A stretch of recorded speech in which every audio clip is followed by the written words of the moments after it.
ඉතින් ජය වේවා. ඔන්න අපි ආයෙත් වැදගත් වීඩියෝ එකක් අරගෙන ආවා. මේ පාර අයවැයෙන් සුළු පරිමාණ ව්‍යාපාර කරන හැමෝටම සුබම සුබ ආරංචියක් අරගෙන ඇවිල්ලා තියෙනවා. සුළු පරිමාණ ව්‍යාපාර කරන ඔයාට පුළුවන් කිසිම බැංකු අපකරයක් නැතිව ඔයාගේ ව්‍යාපාරය වෙනුවෙන් ණයක් ලබා ගන්න.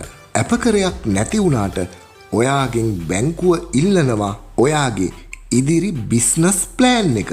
අන්න ඒක හදාගන්න විදිය තමයි අද අපි කියලා දෙන්න යන්නේ.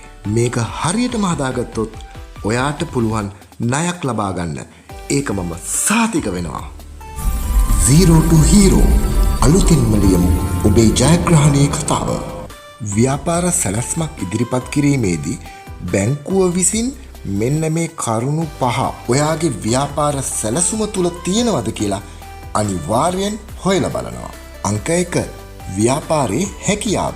ඒ කියන්නේ ව්‍යාපාරය ලාභ ඉපිය හැකි ව්‍යාපාරයක්ද කියලා එයාලා හොයලා බලනවා. අංක 2 ණය ආපසු ගෙවීමේ හැකියාව. ඔයාට මේ ව්‍යාපාරය කරලා ඔවුන්ට નિયમિત මාසික ගෙවීම කරන්න පුළුවන්ද කියලාත් එයාලා බලනවා. අංක 3 ප්‍රාග්ධනය සහ අමුද්‍රව්‍ය සපයා ගැනීමේ සැලැස්ම. ඒ කියන්නේ එයාලා හොයලා බලනවා ඔයාගේ නිෂ්පාදනයක් සිදු කිරීම සඳහා ඔයාගේ නිෂ්පාදන අමුද්‍රව්‍ය නිෂ්පාදනයට අවශ්‍ය උපකරණ පහසුවෙන් සපයා ගන්න පුළුවන් නේවද කියලා.